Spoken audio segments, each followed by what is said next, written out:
What up, YouTube? Keith Leader here once again, back with another video for you guys. And today's topic might be a serious one. Let's just see how this video goes. But pretty much, I know a lot of you saw my previous video, and y'all wished me a happy birthday. And I must say, a lot of you have on my Facebook fan page and in my messages and shit, and on my videos everywhere. And I really did appreciate all of you saying happy birthday to me. Like, it really did. Like, you guys just don't know how much that really does mean to me, because this birthday has been a difficult one. Like, this birthday has been a real difficult one to go through, because this has been the first birthday I've had without my grandfather. You know, I haven't really talked about this in a video. I talked about it on my Facebook fan page like last year, but I haven't really talked about it in a video. But yeah, June 25th, 2014, you know, almost a year ago, my grandfather passed away.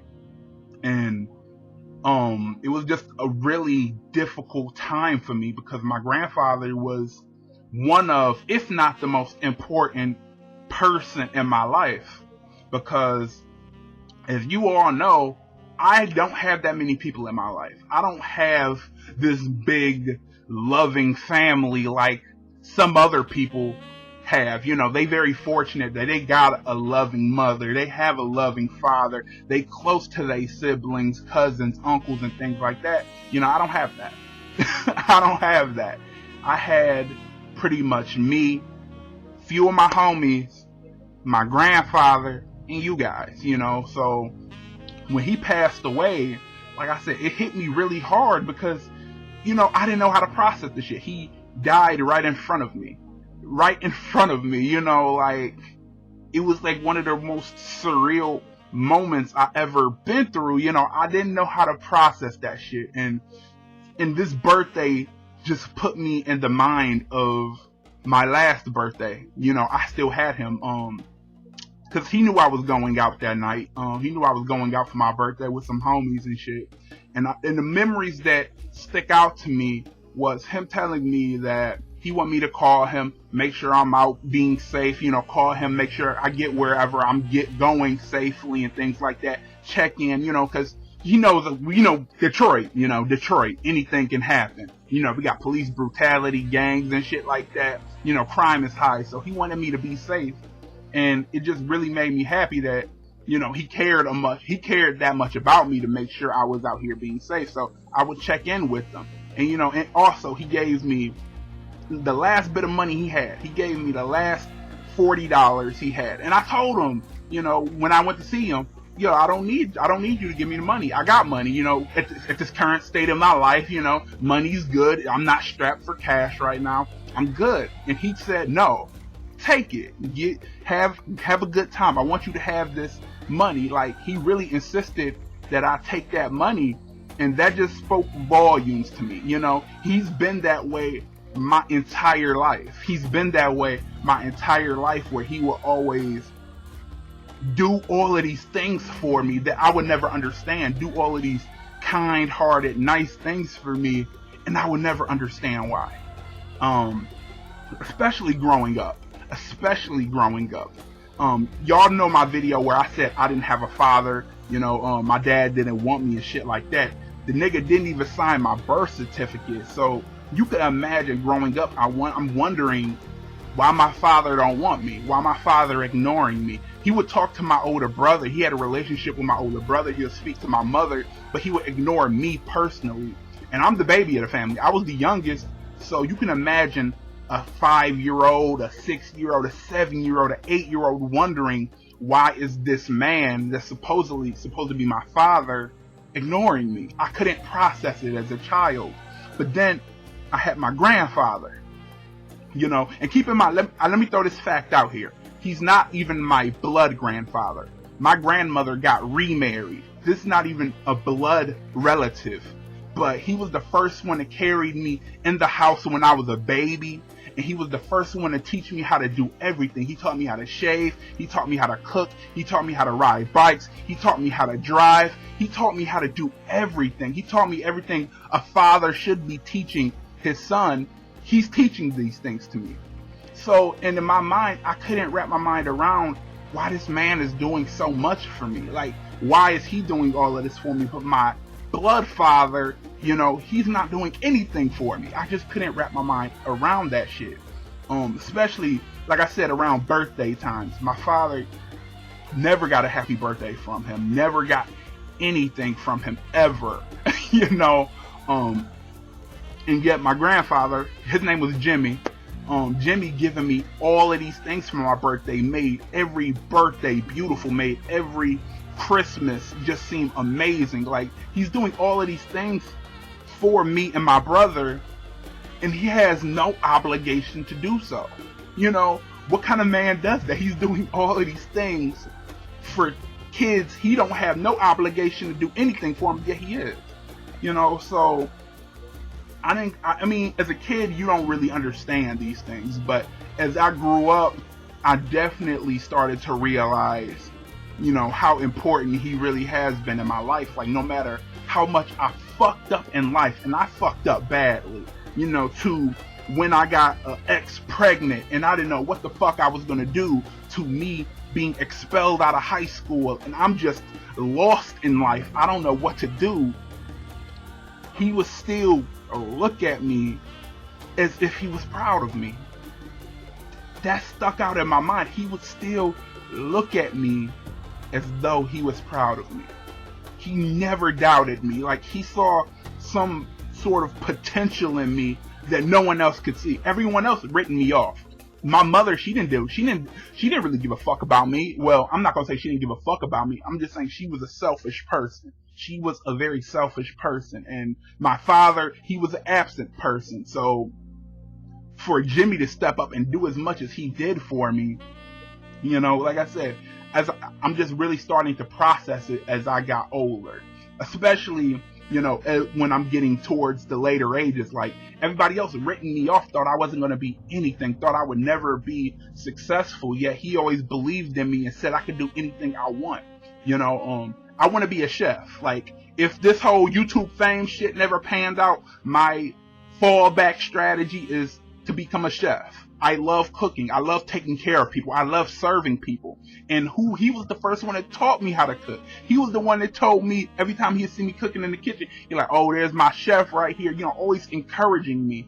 And like I said, that shit just meant like absolutely the world to me. It shit meant absolutely the world to me. And I don't know, and just losing somebody like him, it just really fucked me up. Like, he made sure I had health insurance. He made sure I had dental insurance. He made sure that I was always protected. Even when I got into arguments with everybody else in the family, he always told me no matter where I go, I would always have a home with him. No matter where I go, no matter where I am, no matter how bad things get, I can always come home to him. And he'll be there to help me and support me. And sorry, just an emotional topic. Like I said, shit like that just meant absolutely the world to me, because I wasn't supposed to be shit. I'm a black male from Detroit. I was supposed to be dead. I was supposed to be a statistic. I wasn't supposed to make it I wasn't supposed to make it past 21. And here I am at 24, and doing good things in this world. I take pride in the fact that I never had to do anything gang affiliated. I never had to be involved in drugs. I always kept a clean lifestyle. I take pride in that. And like I said, a lot of that has come from the way he protected me from these things, and he was just the best man I ever knew. I guess that's the best way I could put it is Jimmy was the best man I ever knew. And as far as I'm concerned, that is my father. As far as I'm concerned, Jimmy is my father. He's the one that did everything for me, had no obligation to do so, yet he still did, you know. And like I said, I'll never forget it. I'll never forget the lessons he taught me. I'll never forget the morals he instilled in me. I'll never forget him.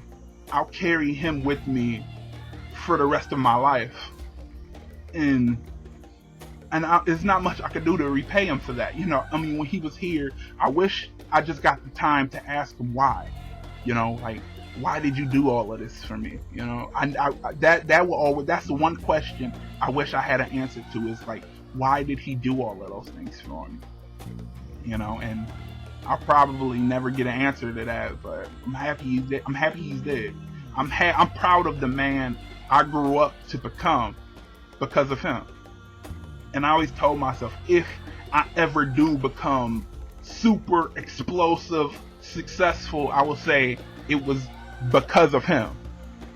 And I will say it was in spite of my family. My family are some pretty, you know, they I don't want to say they bad people, but they counted me out. They didn't treat me the way I deserved to be treated, the way I wanted to be treated. I mean, take this last birthday, for example. I got nothing from them. I got nothing from them. You know, and it just pretty much, you know, reminded me of how I grew up, you know. When I was suicidal back when I was a teenager going through some shit, you know, my mother went on fucking vacation. My brother, he didn't give a fuck. He went out with his friends. His friends will be in trouble, and he'll do anything for his friends. If his little brother needs help, he don't got me. He never had me. He's never been a brother to me. Yet someone who doesn't have any blood relation to me had my back that much.